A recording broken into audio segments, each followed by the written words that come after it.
Afrofish OG.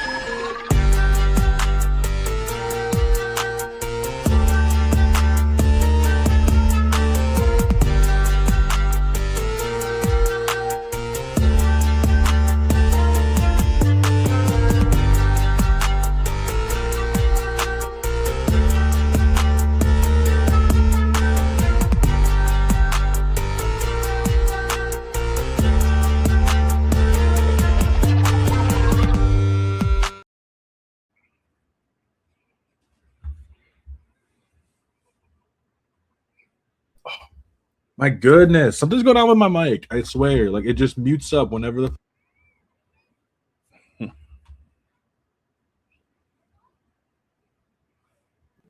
All right, there we go.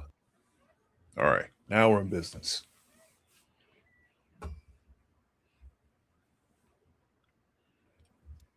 There we go. There we go. Yes. I'm not touching anything. I'm not moving anything. All right, we're good. All good. I don't know what's going on. What's going on, Kojima? I see you sitting in there down on TikTok side. But yeah, welcome to another edition of Afro in the Know, where hopefully we don't have any more mic issues. Again, I don't know what's going on with this. I don't know what's going on, but I'm sorry. Hopefully this gets better. If not, I'm gonna have to crash out just a little bit. But today, I got Jolly Yellow Nerd with me today. And I gotta say, how's it going?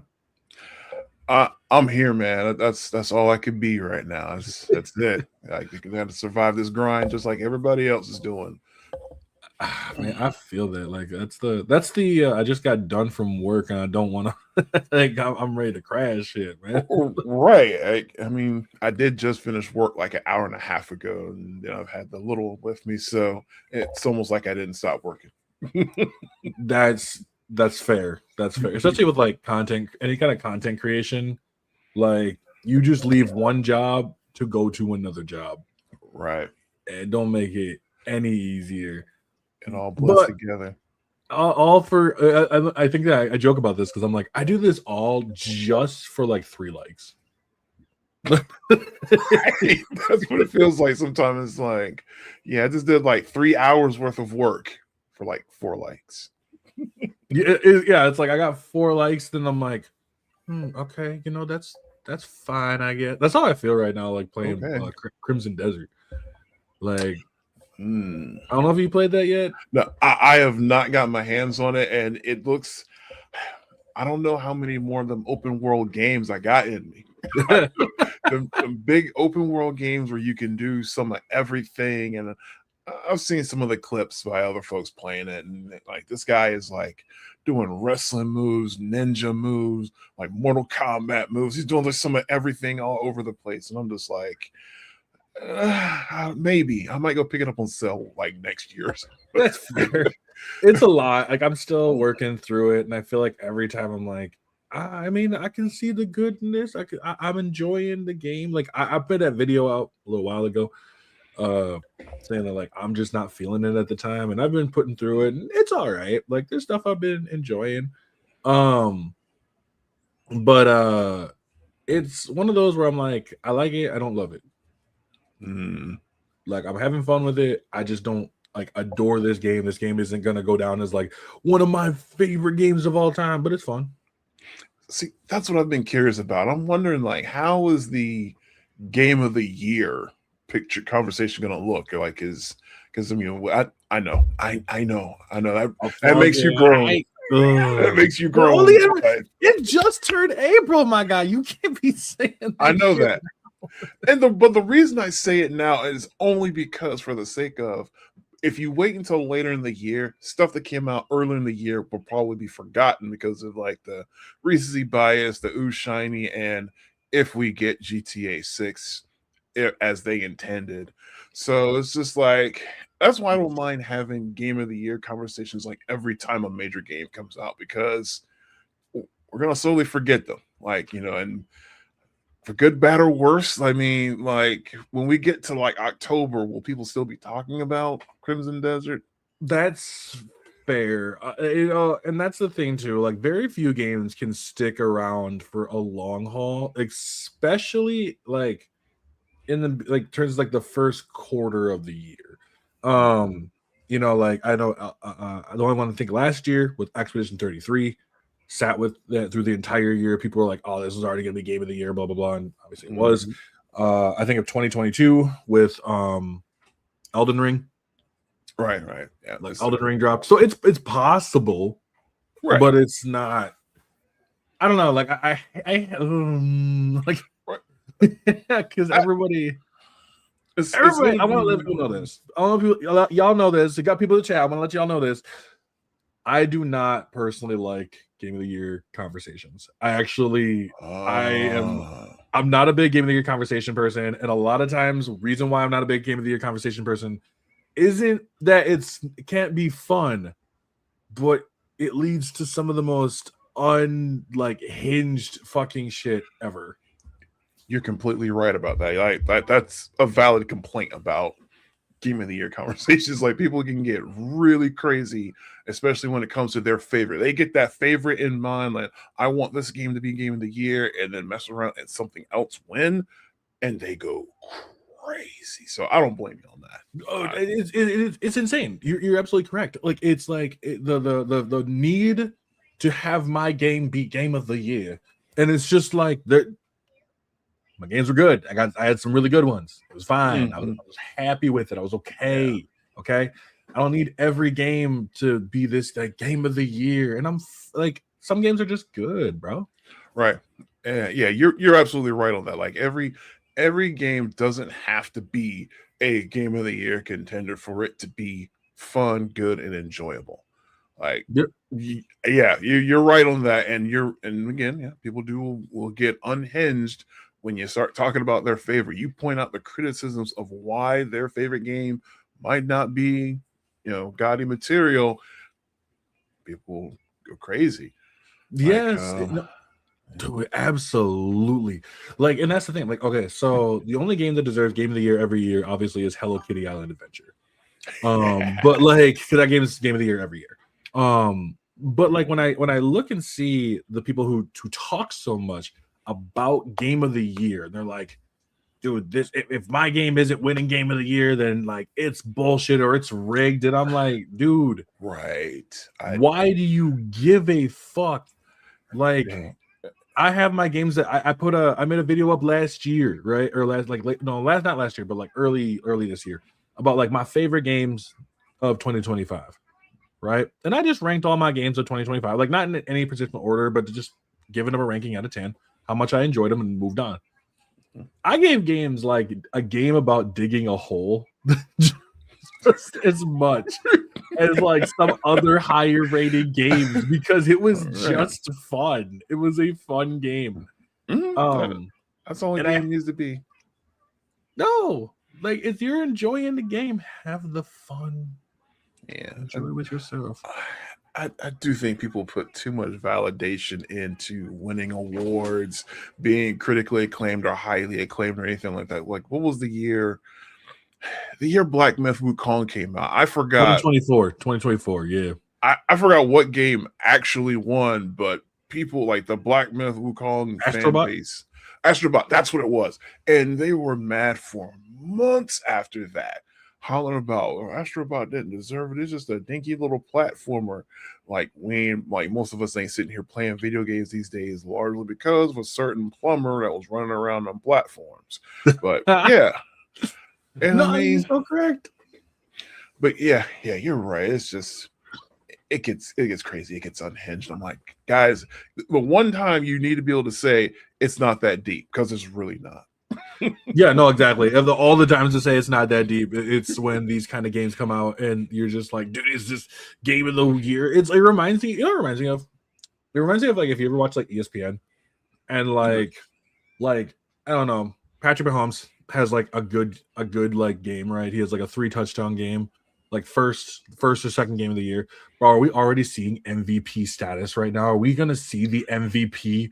Like, that's what you all sound like. Y'all sound like just worse versions of Stephen A. Worse versions of Stephen A. That is crazy.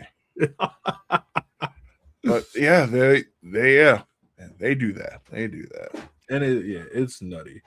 But for also, I appreciate this is the new intro, I guess. But like, for Jolly Yellow Nerd, I want to let you have the floor here real quick. Let everybody know what you're about, because I feel like I took too much time.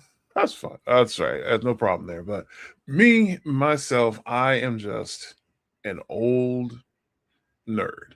I've been running most of the gamut. I'm tinker with computers, watching anime, playing video games, getting into this thing, getting into that thing. And it's just been like, what was it? I would say probably early COVID. I finally decided, like, you know what? After years of people saying, like, I always hear someone say, like, oh, if you don't like it, well, why don't you go and make your own channel, do your own thing, and say your own stuff? So it's like, that's not a bad idea. And I just kind of went through with it. And I've just been to get out there and talk into the ether and have people occasionally talk back. And it's fun to interact with folks. It's fun to be able to have a conversation about this movie, this game, this thing, or that thing. And it's just been slowly growing up from there. For the last year or so, I've actually been trying to work up my presence on can we actually say the names of other apps? I don't know. Yeah, you can on this one. Yeah, you can. Okay, cool. Because I've been trying to build up a YouTube presence for the last year or so. So that's where a lot of my activity has been at. So, over on YouTube there. And the main thing that I'm doing is I'm digging kind of below the surface of science fiction movies and shows, to where it's like, hey, everybody's watched Interstellar. I'm sure people are running to go see Hail Mary right now. You talk about Star Wars, Star Trek, like the quintessential stuff that everybody knows. But then you've got a lot of interesting movies and shows that people have either they kind of had their little bit of heyday and then they went quiet, or they were low budgets and no one talked about them, or they were really cheesy but may have had some good things going on. So I've kind of turned my head towards digging through that the last couple of years. Like a couple nights ago, this is probably gonna be the next thing I work on, so preview, I guess. I was watching a movie with Elizabeth Olsen. She's Scarlet Witch in the MCU, movie called The Assessment, in which the government heavily regulates reproduction.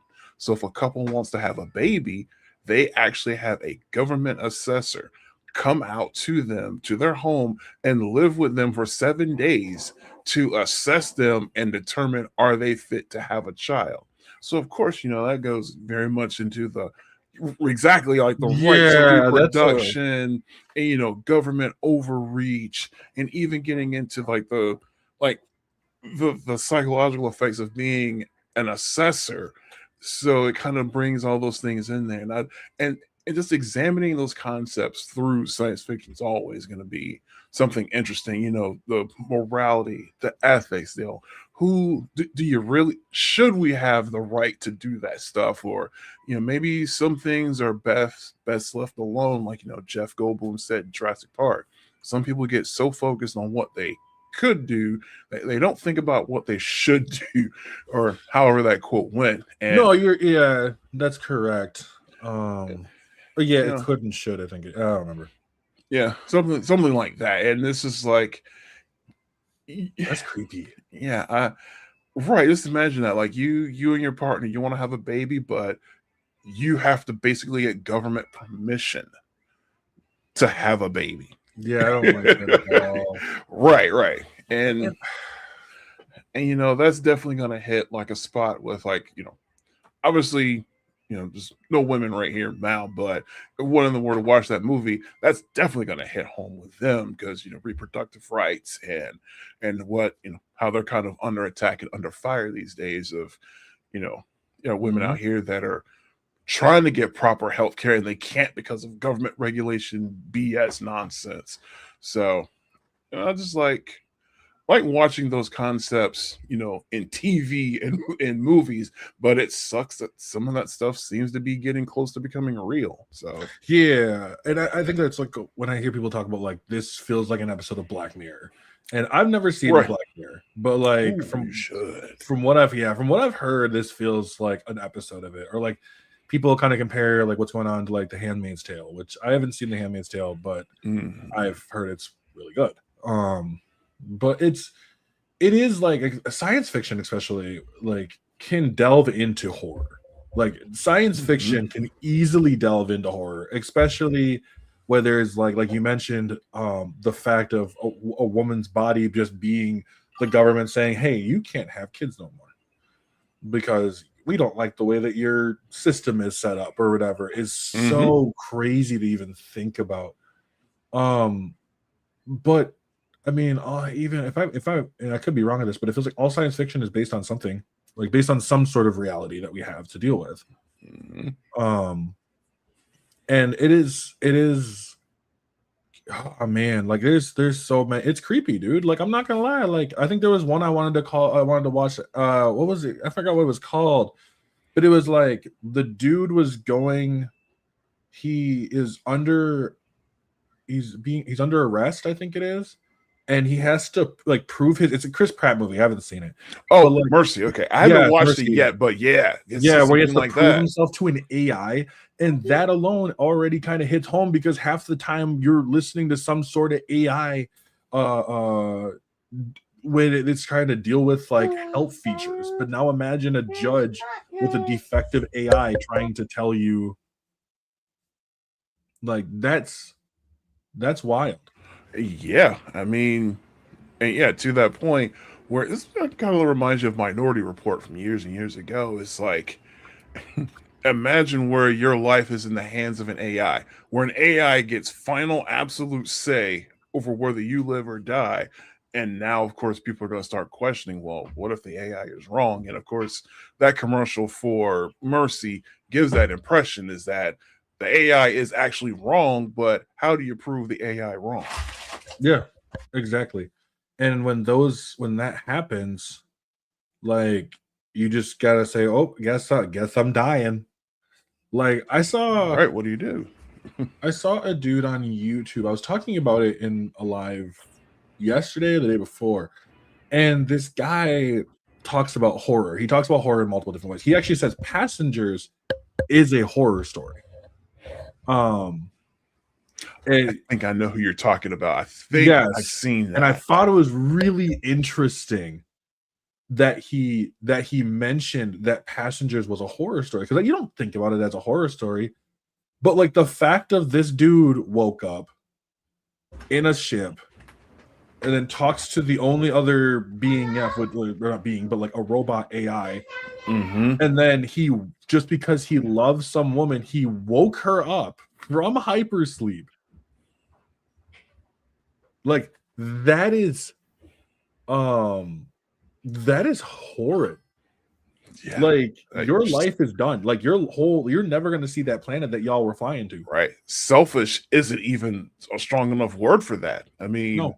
And then the dude basically just gaslights her into the fact of trying to be with her. Right. And it's like, yeah, that's not the I just had to have some company. You're the one that I'm interested in, and I want you to I wanted to be with you and just you. And like, and again, like you said, like we're gonna be dead before we get to that destination, because I think the trip is like 100 years or something like that, and they're already in like their 30s. So it's like, yeah, there's no way she's gonna make it to the destination planet. And he basically burned away the rest of her life because he likes her. Yeah. So yeah, from her perspective, yeah, it is a horror movie. Yeah, from his perspective, it's a love story. From her perspective, it's a horror movie. Yeah, isn't that crazy? Like, I think that's so. It's interesting when you look at like how different. Obviously, like this is something big. It's just different perspectives can teach that kind of a horror movie. And like I was when I was watching Sinners, fantastic movie. But I was feeling really uncomfortable when like Reddick, I think his name is like dancing, and like all the black people are just dancing around him, and it felt like such like a Pied Piper kind of feel. Yeah. That I was just, except for Cornbread, who can't dance worth shit because that man is big as fuck. Like Man, incorporate a little man. Yeah, and it's just it was such a horrid, like a uh, horrible, like scary thought, and it did lead to the fact of like different horror can act depending on if you're a woman, if you're black, if you're white, if you're if you I don't know about Asian horror, but Asian got some scary ass horror. I'm not gonna lie, they just love to torture the fuck out of people. Look, I'll tell you this, man. Like, what scares me the most when it comes to like Asian horror, if it involves school children, that it's gonna be it's gonna be something else. I used to jokingly say, like, if I move to Asia, I'm not sending my children to school because I swear it feels like they're just like all those like horror movies and things about the students that like they took their own lives and now they're haunting the school, or some malevolent spirit attacks the kids while they're on a school trip. I'm like, yeah, Asian horror is something else. Oh no, exactly. Kojima here. I read the best thing about Sinners from The Onion. It says Sinners is about the Americas. I'm missing just it's a typo. America's ability to talk about our racist past without bringing up the Irish. It was tied. That's true. It's true though. I mean, because Reddick, I believe, is Irish too. So it's like That's right, he was, yeah. yeah, and so it's at the end, and that's the thing is like I've been really appreciating more when it comes to horror movies of what they're trying to actually say. Because I think it is hard sometimes for a lot of people to sit there and understand what's going on with horror movies. Yeah. I was watching, I don't know if you saw the movie Him. I have not seen Him yet. I've heard about it. It's the football one. And I like went from was like, well, I don't get this or whatever. And I'm like, of course you don't. Like, one, you don't play the sport. Like you don't play this sport. I don't expect you to get this. But at the same time, like it's at the same time, Him is definitely big when it comes to what it's trying to talk about football. It tries to bring up CTE. It tries to bring up like who actually runs when it comes to it. There's a lot that it tries to bring up. It doesn't always do a good job. I'm not gonna lie to you. It doesn't really do a good job. I need to get back to watching that. Yeah. At least it does. And speaking of which, like bringing it back around again, like sci-fi, like you mentioned, does this very kind of thing. I saw someone say, and you might agree with me on this, that Star Wars, especially the prequels, is a really interesting fall for Anakin into the red pill pipeline.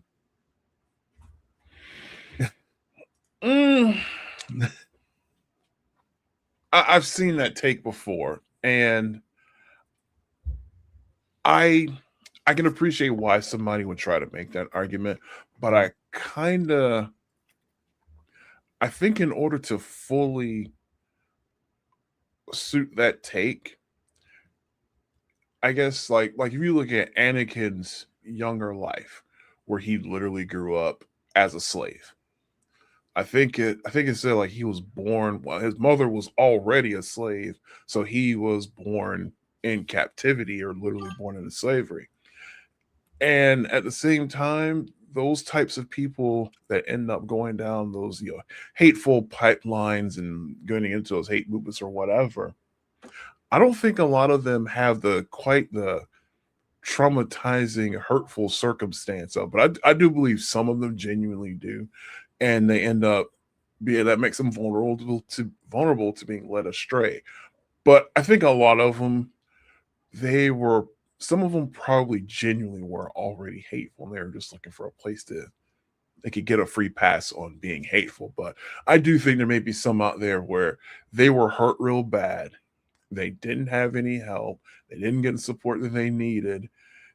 And that allowed for some other force to get in there and like seduce them and groom them and influence them. And the next thing you know, they're a terror. So I can agree with that analogy being used for some of them. It's like, yeah, I don't think it fits everything, but there's definitely, I think when you look at it through those lens, you can see it. Like you can see the route that it's leading to. That sort of like one way or the like, kind of like a very black and white. Because Anakin seems to also have a very black and white mindset, but He did, yeah. it also comes along with a lot of blowing smoke up his own ass. Like, Right.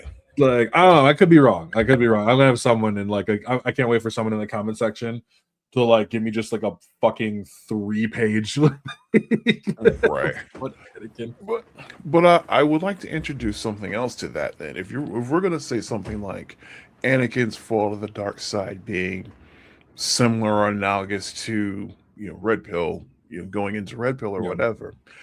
Well, with the way people talk about how the Jedi were slack and kind of full of their own hubris, could we say that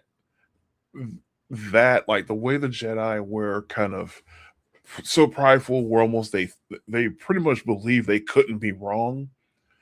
Could you say that that is similar to people who miss the red pill pipeline, that they don't see those Anakins going into the pipeline because they're just so sure of them being right? They just kind of assume like there's no way they could possibly fall to the Yeah. pipeline. Like, I don't know, like, I was wondering if there's any other like analogs to that to kind of examine. Yeah. Actually, you could see it, and you can see it anytime you watch a show like Hoarders, or watch a show like a doctor, no, not Dr. Phil at the time, but like you'd see a mother who is like, I just can't imagine my kid doing this, when the signs are just all there, and they're like, like Jeremy was such a good kid, like he never did anything wrong. I don't know where he got this idea Right. of like, of doing just horrid stuff. Like my son would never be a racist, okay? Like he even grew up around black people. He had a black friend one time in 3rd grade. Like Right. Meanwhile, he's 19 years old and he's in with like the local chapter of white nationalists. right. Yeah. No, it's so exactly. Like they blew smoke because they were so up in arms on like not being like, well, he's he's the chosen one. That I'm 100% convinced on that. Then Mhm. the fact of just knowing that this dude is troubled. Right. And they just, yeah, it's like some of them, they just couldn't believe that, oh, we might need to take a different approach to this. And, you know, I don't know.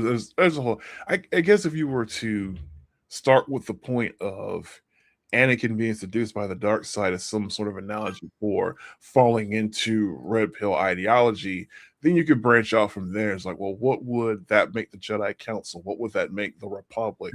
Yeah, they'd be enablers. They were enablers. Right. Like, And like the internet culture war, is that going to be something to the effect of the Clone Wars? And you could work all that out, I'm sure. But I can agree, like, yeah, Anakin's fall of the dark side can be analogous to someone falling into red pill idea or mentality, I well, guess. and what's interesting is like you look at someone like Obi-Wan, who Obi-Wan was very much the same like that. He'd be someone too that was kind of an enabler. He was like, Mhm. oh, Anakin's messing up, but he would just let it go. Yeah, yeah. And Obi-Wan, he, he was the big brother that did the best he could. Like, Anakin needed a solid parental figure. Mhm. And that's why some say, like, if Qui-Gon Jinn had lived, he possibly could have saved Anakin from turning to the dark side, because then Qui-Gon would have been the parental figure that Anakin would have needed. And Palpatine probably wouldn't have been able to get away with grooming him if Qui-Gon was still there. Whereas, like you said, Obi-Wan did his best, but Obi-Wan was barely a Jedi Knight himself when he took on Anakin. So, I mean, so it's not like Obi-Wan was a certified teacher when he took on Anakin, but they council bent the rules and did their thing that has the best to damage control. Yeah.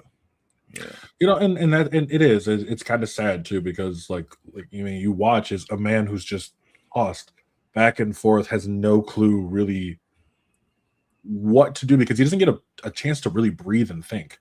He doesn't. And every time he's about to, something kind of pulls him somewhere else. Whether it's Sidious pulling him somewhere, Obi-Wan pulling him somewhere else, Padme's pulling him a different direction, and it's Mm-hmm. just it was going to crash at some point.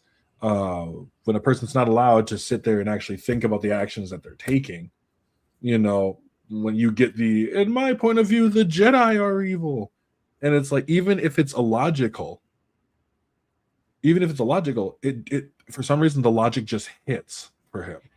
It, Mm. it's it doesn't it might not make sense to a person who's already past that, but for him it does. And that's why also I think for someone like Ahsoka, it's such an interesting thing because she had her version of she was framed. She could have fallen like that too, Mm-hmm. especially the way that they treated her afterwards. Like she was like, "Nah, fuck y'all." Right. Which, and I think there's probably a good. I would probably say the reason Ahsoka ended up, did not follow a similar path along Anakin is I think that her being framed, I think it was, yeah, she was framed. She was framed Yeah, for a crime that she didn't commit.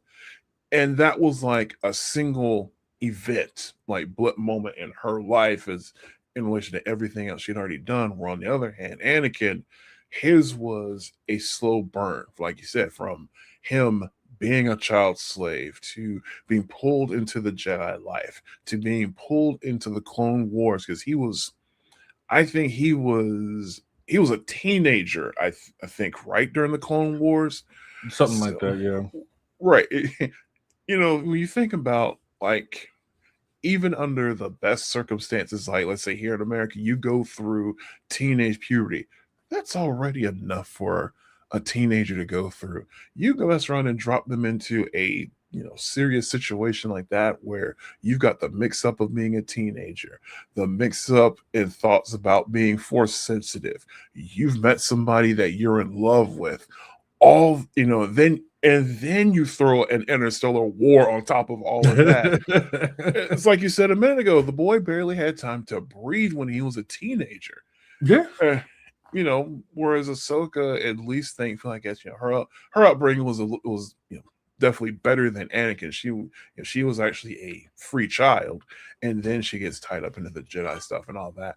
But I mean, it is possible. I mean, if Ahsoka had been under similar long term circumstances like Anakin, who knows? Maybe the accusation or the frame up of those crimes would have been enough to turn her to the dark side. So It could have been. Born in trauma, saved by trauma, tossed into trauma. Yeah. yeah. That's a really good way to put it. Like he just wasn't allowed to even exist as Anakin. It was everything was either you're chosen one, you're this, you're Vader, you're something. And by the Mm-hmm. time that he finally made his own choice, granted it cost him his life, but he saved his son in the process. And I think that's just it's something. It's sad in a way, and that's why I kind of loved like the fact that Luke was just like, nah, bro, like I'm not about that life. Like, Right. Yeah, and that's why I do understand some people having some care, concern, or sympathy for Anakin Skywalker because he did have a rough life. Yes, he made his choices and became Darth Vader, and reign of terror across the galaxy for 20 some odd years as Darth Vader. He did. He Anakin Skywalker was the architect of his own hell, to be sure. mhm. But it's still, when you look back at his entire life as a whole, I you almost can't help but feel a little something for him. It's like, geez, man, that's Yeah, a terrible, terrible situation. you could empathize with his upbringing and then not be able to like, yeah, your actions are fucking horrid. Right, Like, exactly. and I think a lot of that's something I don't think a lot of Star Wars fans can do. Like, A lot of them seem to not be able to. It feels like the whole Anakin Skywalker thing is so polarizing. Like some folks will act as if Anakin Skywalker did absolutely nothing wrong, and then some will act like he has been the scourge of the universe since he was that little boy in the pod racer. It's but to me, it's just like, yeah, he never really had a chance. no, no, he didn't. And when you look at other other characters throughout like Star Wars as well. Not, I mean, especially during the fact that these this universe can't live with like 30 seconds without someone being like, "I'm blowing up planets," and like whether it's whether it's the Empire, whether it is the First Order. If there's an invasion, I think was it Ujong Vong, Yeah, from like Victor Prime, yeah. like someone's trying to take over something. Like nobody lets this universe just be like, hey, like right. I'm literally just trying to put gas in my fucking speeder bike, and I can't do that because I got a war going on above my head with giant pizza-shaped fucking ships raining hell down. Right. You Like, just trying to go to work. You just trying to dude, my make work it was home. still the whole time like, hey, I just found out they want me to like they want to train me to be like a Jedi or something. And they'd be like, yeah, but you still coming to work? Yeah, I'll make sure I'm there. Right. You're responsible for covering your shifts. Right. Like it's like when I look at like a core, like like Coruscant or something, and I'm like, bro, I don't even know how the fuck I even get to work because all the buildings look alike. Where do you even go? Like, you imagine being the first people at the job, and then like as you're driving, you're like, bro, I can't fucking stand this day. And then here comes Anakin just falling out of the sky, and be like, I fucking hate this place. Right. It's like something about to blow up. Somebody's about to get murdered. Yeah, close calls all around. For no, like everybody, like either your best friend is probably some sort of bounty hunter. You just don't want to talk about it, Mm-hmm. Like Star Wars would be hell to live in if you are not.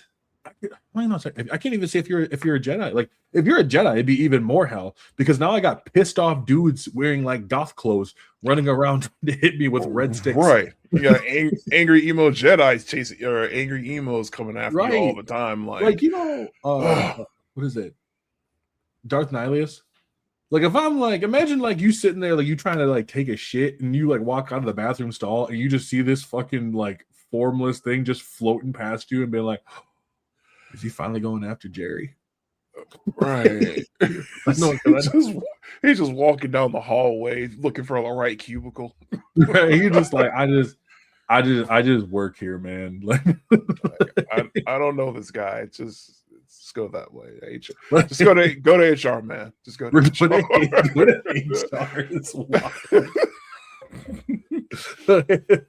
My job would be like, so why didn't you save a residence? Like, oh no, there was a whole Jedi fight. What the fuck am I supposed to do? Right. Like I saw one guy pick up a building and drop it on your house, man. What was I supposed to do? What am I supposed to do with that? That's how I feel with superheroes, though. The superheroes are the same way.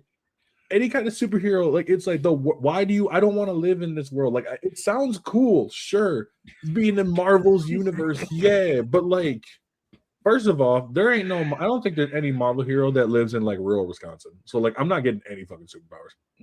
Like no meteors are crashing to give me powers. They ain't doing no atomic waste. I'm gonna get bit by some radioactive cow, and like, oh, that would be terrible. You got the powers of a cow. Like radioactive. Yeah, imagine cow. Like they call me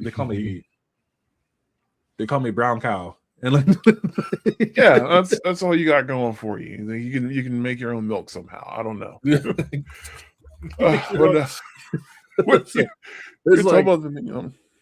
go. Oh, I was gonna say, when you first started talking about superheroes, the first thing I thought about was what's the meme where it's like you just finished paying off your car just so you can watch the Hulk throw it at somebody and miss.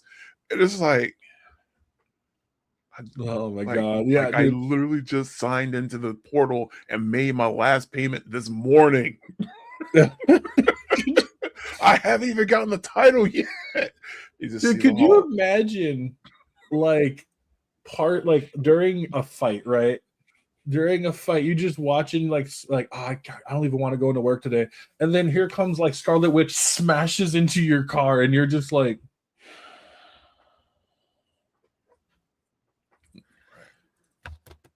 yo, Jerry. Yeah, it happened again.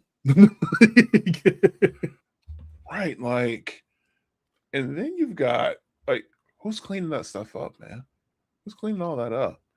Like I know, like in Marvel, there's actually an organization called Damage Control, and that is their purpose. They clean up But I after want a superhero TV show battles. based off of Damage Control. I think that'd be funny as fuck. Right? Yeah. Do that shit in like Parks and Rec or like an office like setting. That would be hilarious. It would be. It's like watching a dude like wiping off all like the webbing from like Spider-Man and just spread another one. Fuck you. right. Walks around the corner and there's like a whole side of the building covered in it, and it's just like what then like it shows like Spider-Man on camera and he's like, yeah, I do that on purpose.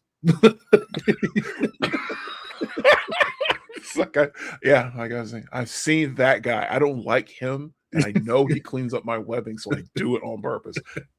I had no reason to fire all that webbing. I did it just for him. Have the dude they're like, why do you keep doing it to that guy? So that's actually the shocker. He knows that I keep doing this on purpose. It just right.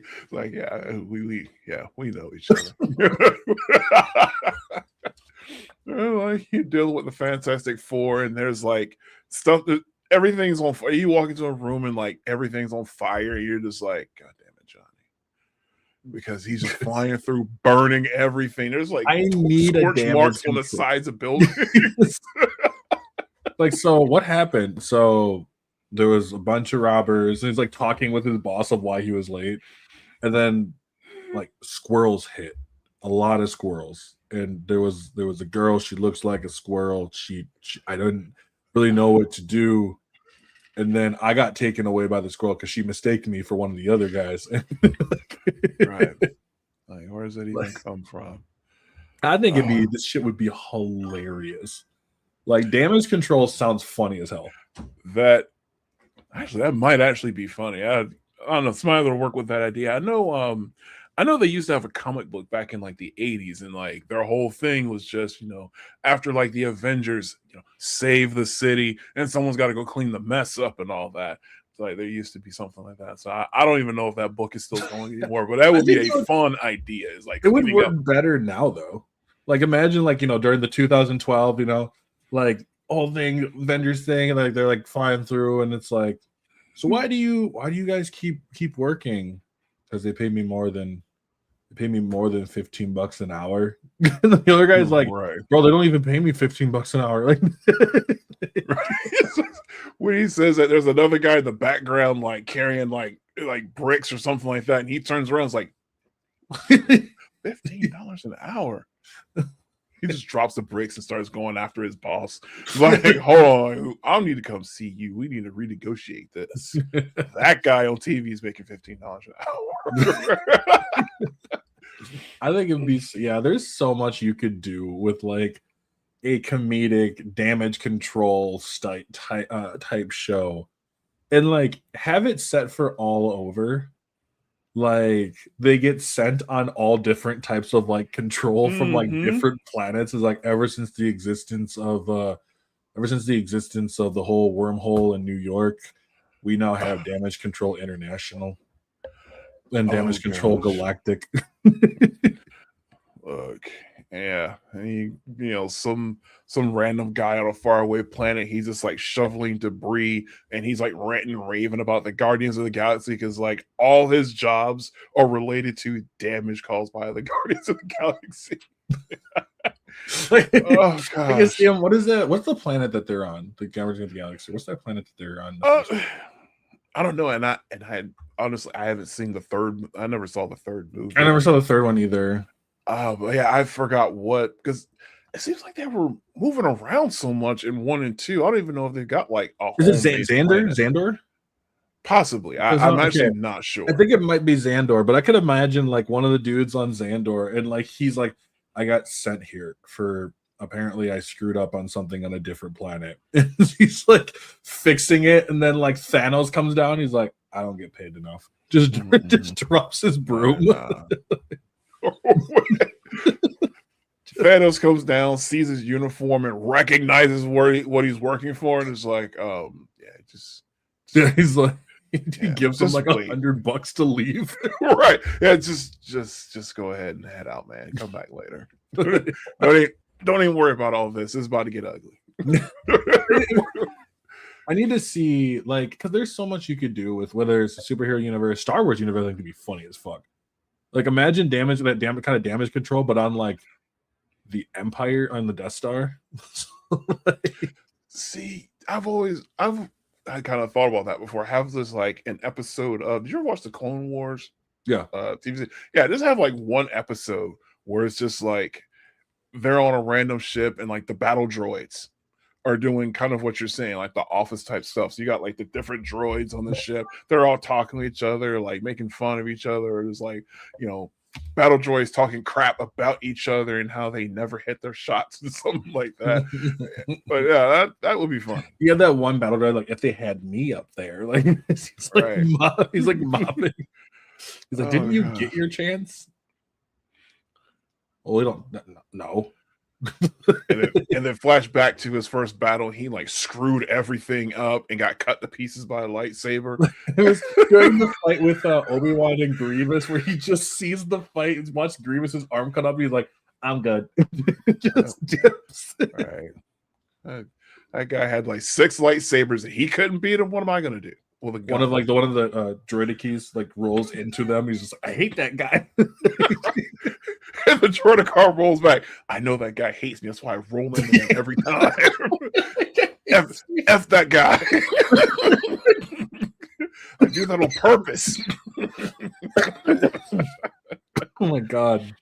I'm saying those are the type of stories that we do. Like, I think people would super adore. Whether it doesn't matter where it is.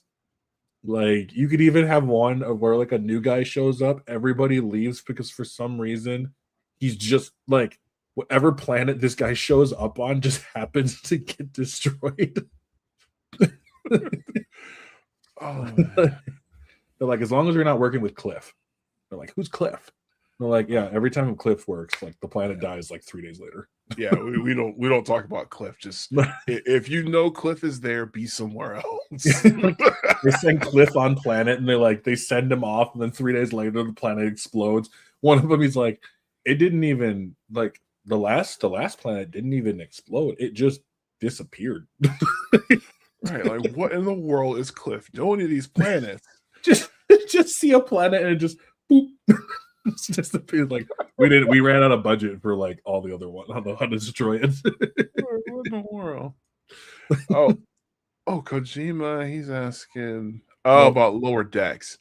I never saw Lower Decks. Admittedly, I'm a bit behind on the new kind of crop of Star Trek stuff. I watched Starfleet Academy, but Lower Decks. I enjoyed Starfleet Academy. I don't know jack shit about Star Trek, so like this is. So Starfleet Academy takes place about, I think it's like 800 or 900 years after like Next Generation and Deep Space Nine, and kind of things are picking up from there, and they were rebuilding Starfleet Academy, which is basically the academy the Federation uses to train their officers and everything like that. And it was basically it in terms of the main characters being Starfleet cadets.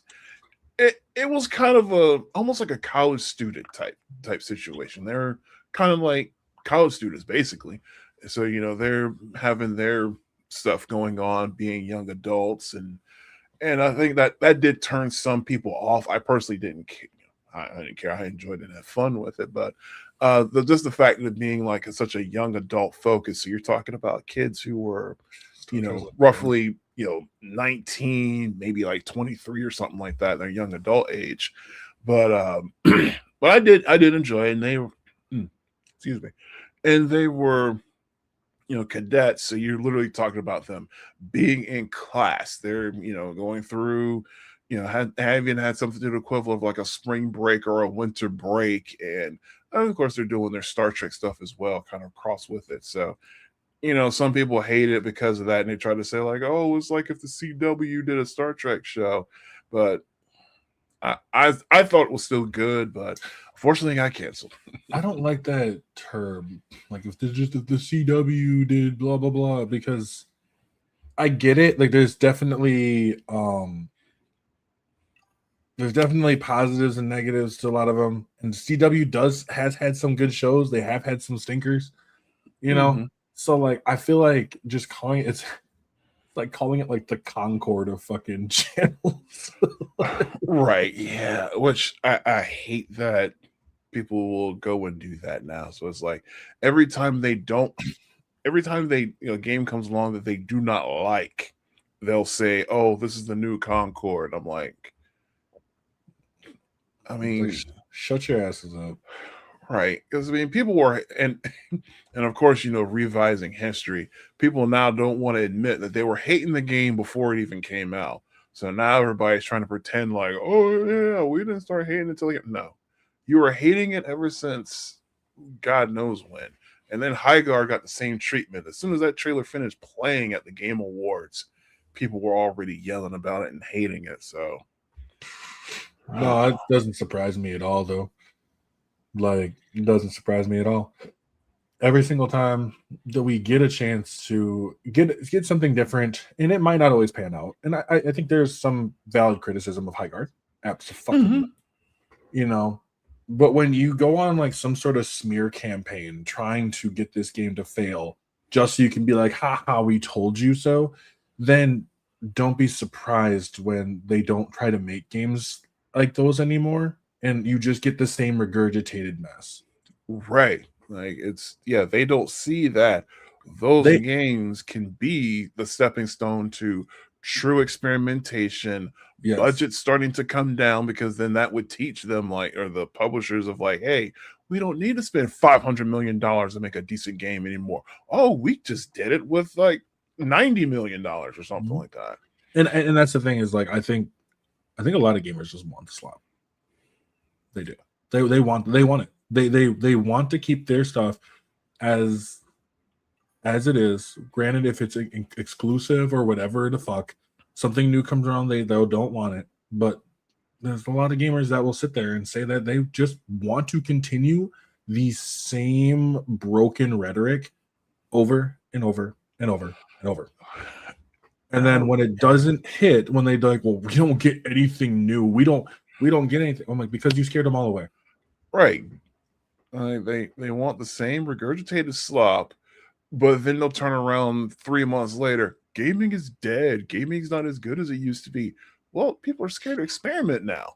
Well, it's like, are you more worried about games being quote unquote good, or are you worried about yourself being validated on what's going on? Mm-hmm. And that leads to a lot of them. It's like I think a lot of people are really validated. They would rather be validated or feel validated rather than actually being okay with the fact that not every game's gonna come out gonna be for you. Not every game that's gonna come out is gonna be amazing. Not every game's gonna come out and you're gonna Mm-hmm. want. Because there's a lot of games that come out that I don't want, and I'm fine with that.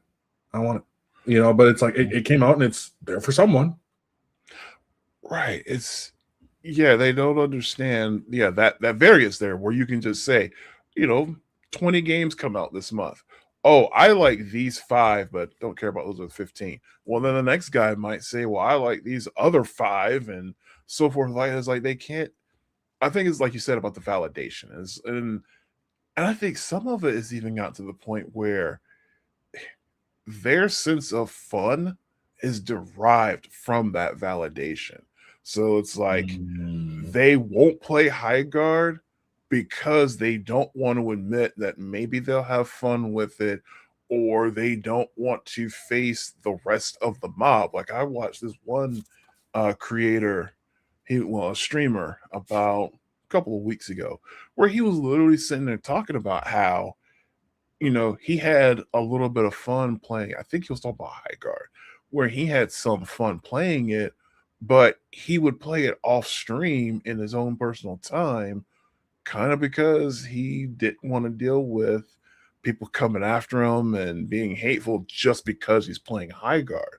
So that's the state we're in now, where it's like streamers and content creators have to mold their content around not people around like not angering their fan base or trying to avoid the torches and the pitchforks. It's like Right. all right, like let let the guy play high guard one night a week, and it's just, or whenever he plays high guard, it's just okay. Well, I won't watch that stream. I'll come back when he plays something else. But no, yeah, streamers that are scared to play certain things because they don't want their fan base to get mad at them. Mm-hmm. No, there are streamers that'll definitely swap out games because they don't want them to get pissed. And it's kind of a weird way of thinking. It's a weird way of thinking to me, because it's like, I think if you are built and you're authentic, it shouldn't matter the game that you're playing.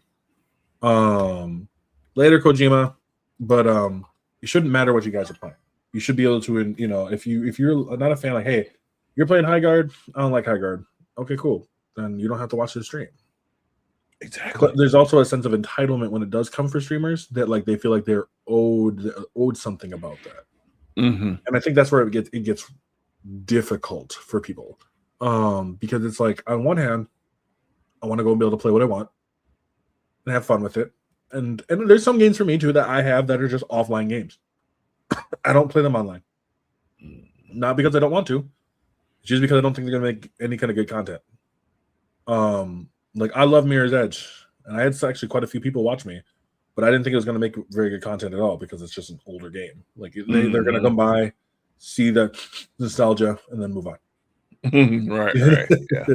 But I think if you are afraid to play a game because you're afraid of what the backlash of that game could be, then does that say something more on you as a person? That I don't know. It's a weird feeling to me, because I've never just not played a game because my audience doesn't want me to. But I also don't have like money up the ass coming through. Right. Yeah. Why not? And I think that's kind of I hate to say, like, the upper tier types of streamers where, you know, they've got like $50,000 on Twitch, they've got 40,000 on TikTok, and like, you know, whatever thousand on YouTube, and like they're a full-time streamer. And I've noticed that it kind of seems like sometimes, like, as someone grows as a streamer and they're getting more and more of a following, they kind of have to narrow down what they play, and eventually it just becomes the only thing they're streaming. At least they might play offline like you're just talking about, but it comes to on stream, they're only playing whatever's popular at the moment. And I don't think I couldn't do that. Like, I wouldn't want to get to that place where it's like, like, oh, I've got to play Resident Evil 9 because that's popular right now, or I have to play Crimson Desert because that's what's popular right now.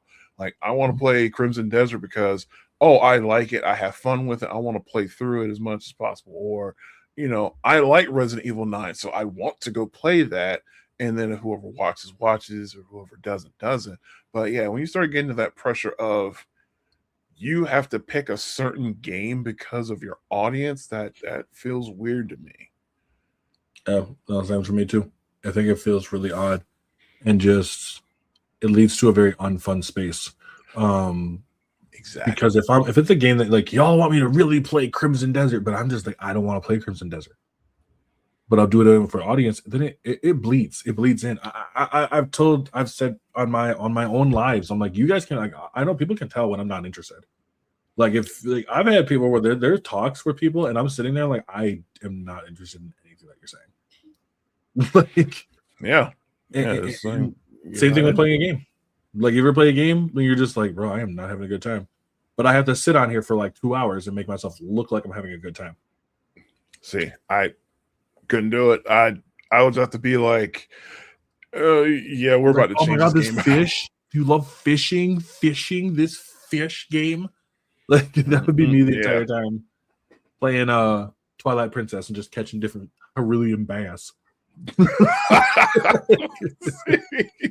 There you go. Yeah, just you turned into a fishing simulator because you didn't like the rest of the game or something like that. But dude, I can't. I'm so picky with games too. Like, I am. I'm really picky with what I play. Like, I know you mentioned before about like not being able to play open worlds, like, or not, like, being kind of limited on the open worlds, I should say. I feel that because, like, I was actually talking about Borderlands 4, and I love Borderlands 4. But Okay. Borderlands 4 has a all open world, and I'm just like, I kind of like the semi-open better. Right. Like, is that the same way for you? Um I could go with it either way. I think it's just a matter of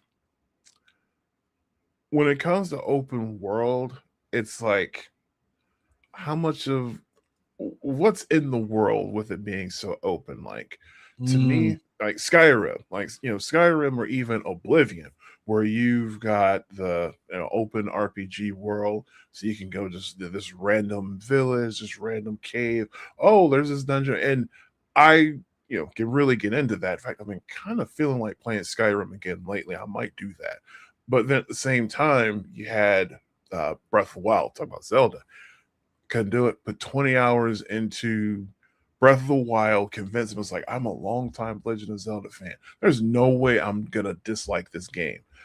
And I ended up putting like 20, 25 hours into it, and I was just like, yeah, I can't do this anymore. that's fair. Yeah. And but yeah, when it comes to open world stuff, it's just like I can't just go pick them all up anymore. It's like I would have to pick and choose which ones. Like I say at this point right now, probably the last open world that I really got into was Ghost of Tsushima. Mm. And I had a lot of fun with that one. That was really fun. But gosh, that's been what, 5-6 years ago now. Mm-hmm. So Yeah, and like have you played Ghost of Yote yet? I have not played Yote now. I've been wanting to play Yote. I just wonder if you played it yet. Mm. But yeah, I kind of feel that same way where it's like there come to a point where an open world to me can be fun. I think I've just gotten to where I've started playing multiple games where like I prefer a little more contained worlds. The only time I like really open is if it's like Metroidvanias. Prince of Persia, games like that, like the Prince of Persia and Lost Crown and stuff. Those Metroidvania ones can be open because they're you're building your path, you're going all the other kind of stuff. That's fun. But if a game's just like Horizon or Far Cry, etc., they can be fun, but I have to be in the mood to play them. Like See, I really enjoyed the first Horizon. Still haven't played the second one yet, but yeah, it's just kind of like I can't just do that all the time. I guess you could almost say that open world's a genre at this point, at least. And just like it's like, and especially now where it feels like I haven't even played a lot of recent open world games, but it feels like a lot of them, it seems like they're almost artificially inflated now to where it's like the last few was some of one of the Assassin's Creed games. Like what was it? I can't remember if it was Valhalla or Odyssey, one of those where it was like, if in order to do everything, you legitimately would need like 90 or 100 hours to do everything in the game. And I stare at those and it's just like, it feels like they're just being padded now to where it's like intentionally just throwing stuff in there just to make you take a long time to finish it. And maybe that's what's starting to turn some people off from open world. But yeah, I can do open world, but they have to be few and far between. I think when it comes to, like you mentioned, with that feeling of open world and being padded, I think it really, that also is a good indicator is if a game feels overall like it feels like a game should never feel padded. Like they should never feel like they're adding stuff just to add stuff. It should always feel like, damn, this is like every place that I go should feel like a new adventure. Elden Ring does that, I think, really well. I don't know if you've played Elden Ring at all, but that one does it really well. At least to me, where I was playing it all over, and then eventually I got to the point where I was playing fuck its name. I have to go with Crimson Desert, but there's another one I can't think of the top of my head that was like an open world-ish that I seem to enjoy. But I think I've noticed I like the semi-open ones. Give me areas where they're open, but more than likely I want my adventure like this, especially if it's story heavy. I can give you with that, and not GTA. I can't do GTA, man. I really can't. Gosh, the last one I played was like 4. Yeah, Yeah, I'm not that huge in GTA, but I know the world's gonna be on fire when 6 comes out, and that's all people are gonna talk about for at least a few months, Yep. Yeah. assuming it's actually good. Wait until you see the like 0 out of 10s. This game is fucking garbage. It's no different. It's worse than 5. Like, Right.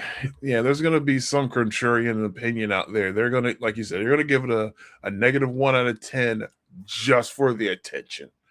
yep.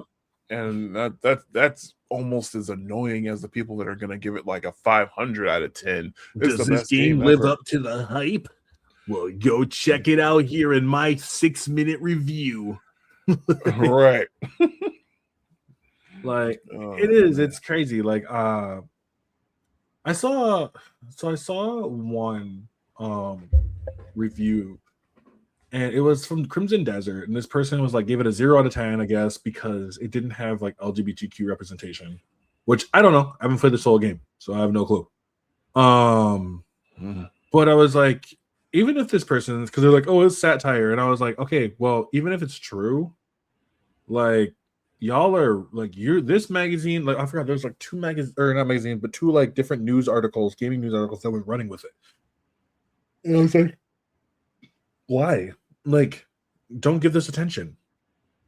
Like if this is like is this bad for you? Like I mean I like having representation in my games, so I like people Right. feeling included. If they don't feel included in this game, then I guess I would just suggest playing a different one. But Right. I mean, there's definitely a time and a place on the inclusion conversation, but yeah, to try and make that a satire piece, yeah, I don't even know why you would do that. well, you're doing it to try to bring up. I think you're doing it because you want to get people to be like, oh my god, this is look at how crazy the woke left is.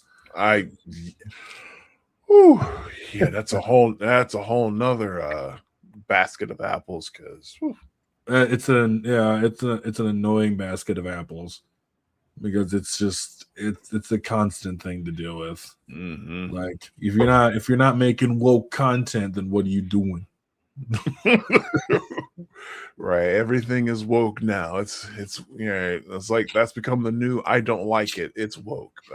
No, pretty much like it did become the new like it's woke, bro. Like I don't know why you like this stuff, and it's like, what is it? They're just trying to indoctrinate me. Right. like, Old tinfoil uh, hat nonsense. do you think Keanu Reeves would play a great Darth Revan? Revan. That's an interesting one, Paula. I'm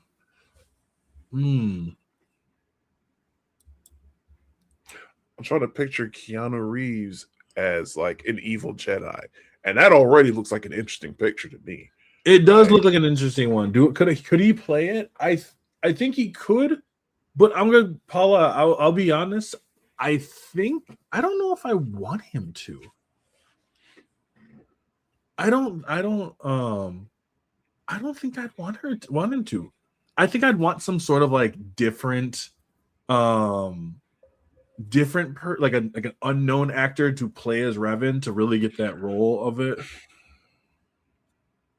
Otherwise, it's just John Wick in the Star Wars universe. yeah, and that's actually because what I was about to was like it's gonna be basically evil John Wick or evil Neo or something like that. Yeah, I think it would be really interesting. And if you've watched the trailer for Maul Shadow Lords, do you think the pink Twi'lek will become Darth Talon? I haven't seen the trailer. Have you? I don't think I have because, or at least I haven't seen that trailer with a pink Twi'lek. I would remember that, but that let's see. I thought I thought Darth Talon was from the past. I didn't think she was around during like the times of I guess that would be during the reign of the Empire because the Darth Maul show is going to be like during the reign of the Empire. Oh, it dropped like 2 weeks ago. Oh, damn! It's that close. Well, that's right, because usually when Star Wars is going to drop a new show, they usually try to drop something around May the 4th. Usually, May the 4th be with you and all Right. that. So, Shadow Lords might actually be the one that gets dropped around May the 4th. So yeah, that could be Shadow Lords. I didn't even think about that. That would, yeah, I could. I mean, that would be kind of cool though. I mean, Disney's been kind of redoing some stuff anyway, so I wouldn't actually mind it. Also, Paula mentioned I heard that Abeloth might be coming to Ahsoka season 2, and Natalie Portman might be returning as Padme. Abeloth will take her form to deceive Anakin. Wow! Whoa, that would be crazy. That would be wild. And not even just for the Abeloth thing, but to like bring Portman back like that. That'd be a cool idea, though. I like that. Oh, her actually, it's Abeloth instead. Yeah, I can see like, I think it'd be really. It's one of those moments where I see like her talking, and like one of the characters looks in the mirror and they just see the teeth just like pulled back or whatever, and they're like, "Holy shit, this isn't her." Like that'd be cool. Yeah, that would be interesting. Because wasn't Abeloth is like powerful as fuck, if I remember right.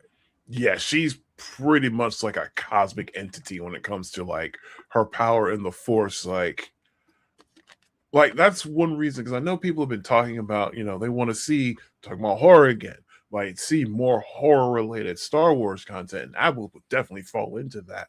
But my only worry is, if you bring in something that powerful, how do you beat it? How do you defeat it so that it is not around anymore? Like, what's the end game for something that powerful in the Star Wars universe? Right. Because you don't want to nerf Abeloth. Like, the last thing you want to do is nerf a character that is known for being ridiculous. This is why I'm glad they never include what's his name? Starkiller. Because if you brought in video game Starkiller, he's fucking everybody up. Right. Like, yeah, what would you even do with Starkiller? I can imagine Anakin crying, thinking it's really Padme, and then you just see the true form as Abeloth. Like Abeloth's knowing of the chosen one. Like, I don't know where you would put this though. Like, where would you? And this is an interesting one, Paula. I'm actually glad that you're talking about this. Where would you set this up? Because I don't know where you set this up at. Like, do you set this up? Do you set this up after the events of the second of the new trilogy? Do you know? Because it's like where. Well, I mean, if we were to do something where the Abeloth for some reason comes after Anakin, it would have to be somewhere between the prequel trilogy and the original trilogy, because we all know that at the end of the original trilogy, Anakin he dies, and then at the end of the prequel trilogy is where he first became Darth Vader. So if the Abeloth were, I guess maybe if and I've forgotten now of the Ahsoka series that takes place after Return of the Jedi? Yeah, after Return of the Jedi, because it takes place alongside the Mandalorian. Okay. I guess you could maybe do something where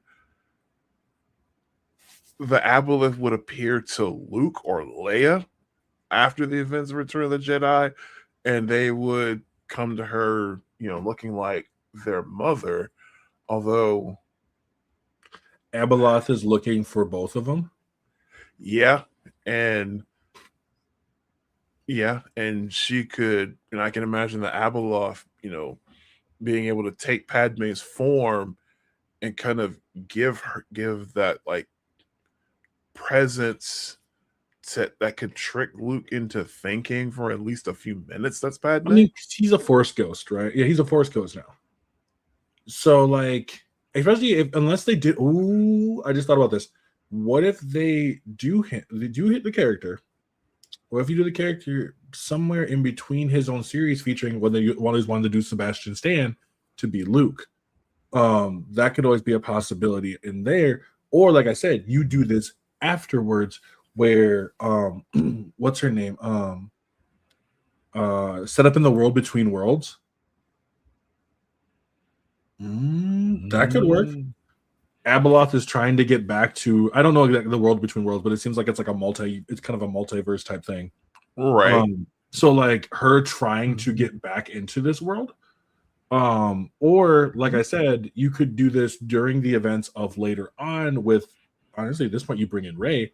Ray obviously still is finishing her training up with Luke, right? Finishing a bit of the training up with Luke, and Luke is the one who's like, you know, he mentions something. He can mention something about her in one of the books where she, she's like, I need to find someone, and she goes, "Who is this?" And she points the book out to Luke, and he says something like, "I didn't think you'd find this one," you know. And she's like, "Oh, you sealed away, you sealed away this person." Like she's thinking that Abeloth is a victim, not an actual but understanding who Abeloth actually is. Okay, now that would be interesting. And then the Abeloth kind of starts to worm its way into Rey, almost like it's about to take the same path that Palpatine groomed and took over and brought in Anakin. The Abeloth is, looks like she's about to set up the same thing to do that to Rey. And, I mean, you could do something like that. Yeah, you could do something like that. I think it'd be interesting seeing Abeloth be a character that is like kind of aggressive towards Luke and stuff, but is like playing it off of Rey, being like, I was the victim. It was it was my children and my children and the father that was the one that did this to me. So that she's thinking that this is an issue. It just also work in the Ahsoka series too, where Ahsoka looks at her like, this is not right. We shouldn't be doing this to her, right? And when the father and the son and the daughter are like, you have no idea what you just unleashed. She's like, oh, it's your mother, and like, that is not our mother, right? Like whatever that is worse. And I don't think you should ever actually, you can show like an avatar for her, but not her actual being. Maybe even have it rotate through different forms where it does something like, it could take on the form of, like, I guess maybe with Abeloth's, like, one of her powers is like, she could take on the form of like dead Force users. So, she might look like Qui-Gon, might look like, it might even look like Anakin Skywalker himself, or even Palpatine, and go through something like that. It would have to be at a moment too, especially if you're dealing with the Ahsoka setup, where Ahsoka is like at her lowest right now. And so she sees Anakin, and he's like, she's like, "You're a Force ghost," you know what I mean? And he's like, "Yeah," and as they keep talking, because she remembers that time of the world between worlds, and she's like, "You're not Anakin." And he's like, what are you talking about? She's like, "Anakin is in the world between worlds. There's no way you can be Anakin." And she's like, you just see Anakin like, clever. Like, he's like, the chosen one must have trained you well. And that's when you just see her transform into Padme. And as Padme, she's just sitting there with like very, very calmly sitting, like not much as like on like a stool, like not a stool, but like a log or something like that. And she has her lightsabers up, and she's like, "Put those away." And she just watched the lightsaber just go right back into the hilt. Because they know that you can't beat her. See, yeah, that's the only thing that concerns me. I say, yeah, how would you do that end game? Like, maybe, and I just thought about this, like your idea with the avatars and everything.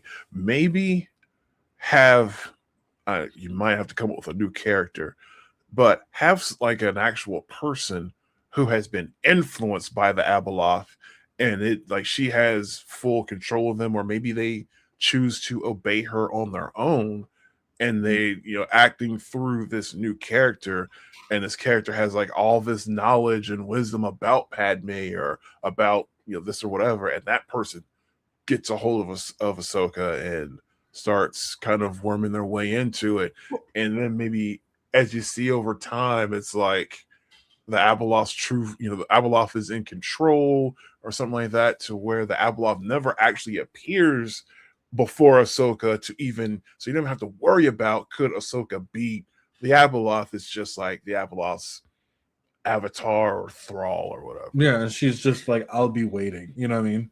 And like, it could be even something as far as or was it is it Urza or Ezra? Oh, Like from her and Ezra Rebels. are actually dealing with the fact of it. You know, Mm-hmm. so it could be multiple, and also it could delve more into Ahsoka's past, where she takes the form of I believe she's a Twi'lek, isn't she? Or what is Ahsoka? I always forget her speech. She's not a Twi'lek, even though she does have like Yeah, something like that, but it's not the same as what the Twi'leks have. would I that be forgot her interesting, wouldn't it? species. Like not a Twilight, but like whatever her species is, and she looks at her like with like she's like she like knows who the person is, and so Mm-hmm. she's coming out to the people. She's like Abeloth is using her force ability to find the people that she's missing, the people they're missing most, and that's how she worms her way into them by coming as someone from their past that they are missing the most. Yep, you could do that. It starts with it for her. It's actually at that point, it's not Anakin. It's like one of her relatives or something. True. Okay. Yeah. You know, and when she's like, "Let me try," and and Abeloth is like, let me try again," and then she turns into Anakin, and she's like, "I know that's just not you. You know, I know it can't be," because I don't think she would be fooled multiple times. Right. Yeah. You'd have to maybe do something like where And the that's why apple. she's like, "Well, I was going to use Anakin, but I figured you've already dealt with that." And so, she sits there and she sets up where she's like, I can bring her back. Like I don't know if it's like Ahsoka has a sister or something like that, where she's like, I can bring them back. I can bring Anakin back. I can bring them all. She's like, I have this power. She's like, she's like, and she's like, what do you need? And she's like, I need my family. And just that alone is like that leads up into the whole, the son, the daughter, and the father. It leads to all of it. Right. So I think it could be done. I think it could be really done. I think it'd be really, really cool. And I think about it, really fucking cool. Right. That would be, yeah, you could pull that off. I take it there because, yeah, and then you get around the fact of like you get away from the possibility of having Ahsoka versus the Abeloth directly because there's no way Ahsoka is gonna beat the Abeloth. But so yeah, you can avoid that hiccup. Yeah, and I think it'd be interesting enough where when it fails with Ahsoka, and she just kind of like she's just little like she's not even mad. Like Abeloth isn't even upset. She's just like, it's fine. She gets up and she's like, I guess I'll just go try with someone else, and then just disappears. Yeah, like yeah. It's like it doesn't even mean anything to her, but that scares the living shit out of Ahsoka. Where it's like, I need to figure out how to stop her, and that could lead into a whole arc of that. So yeah, I think it could be done easily. Okay, that's fair. That's fair. Yeah, I want to see it. I want to see this now. I can watch this now. I can watch this. But before we go, because I appreciate you being here. Oh, no problem. Anytime, man. Anytime. I love just bullshitting. So, like, 2 questions always. 1, where can these people find you? All right. So, nice people, you can find me mostly on YouTube at Jolly Yellow Nerd. You can also find me at TikTok, Jolly Yellow Nerd, and Tales from the Beyond. I'm sorry, Transmissions from the Beyond. I forgot to change the name. So those are my 3 main places where I hang out. So 2 places on TikTok, 1 place on YouTube. Most things that I do and create, I'll end up on all 3 of them, but YouTube is my baby right now. Makes sense. Probably why I haven't seen you as much on TikTok lately. No, yeah, mostly just throwing little bits here and there while I try to work on YouTube and get it up a little bit stronger. That makes sense. And the last question I have is the same question I have for pretty much everybody. What does nerd culture mean to you? Ooh, nerd culture. To me, nerd culture is that place where you get to do those things that normal society frowns upon, where you can sit down and just be all about this particular show or this anime, or maybe the styles of cosplay, or a certain, like I said, a certain property or fandom, where you just have the space and the freedom, or you should have the space and the freedom to enjoy it as openly as you want to, as long as you're not hurting others. Right now, nerd culture is in a very wicked place where there are a lot of people who are not able to enjoy it as they should be able to freely. And we, as a whole, nerd culture, need to do something for those folks, because I know still came across my mind earlier today with the cosplayer, this young black woman cosplayer, about a month, it was like earlier this year, where she was bullied to the point of taking her own life. And that shouldn't be happening. She should have been able to just, that kid should have been planning out her 2026 cosplay schedule, not planning out taking her life. And that shit bothers. And people have been so disgusting about even that. When people can't even be basically, basic human decency for a person who is at the edge like that, and they still act like jerks towards them. I like to defend the nerd the nerd community, nerd culture, but I can understand why people have problems with it. Mm-hmm. We are not sending our best. But no, once nerd culture is truly free, I think it'll be a beautiful place. Understandable. I like that one. That was a good one. I love answering that question because I like get different answers, but I like That's a good one. And for everybody else, you guys know where you can catch me. You can catch me on TikTok. You can catch me on YouTube. You can catch me over on Twitch as well. All three of those are my primary ones. See, that's where you'll catch me from. Instagram, you can also catch a lot of the clips that come through on there as well. Same with Threads and Facebook. So yeah, that's pretty much all I got for today. Because I was gonna make a big thing out of it, but I decided not to. No problem. No problem, man. I appreciate you being here. Thanks again, man. Anytime. Call me up whenever you need me, man. We'll probably be doing another one with you, me, and Captain again soon. So I love that guy. He's fucking great.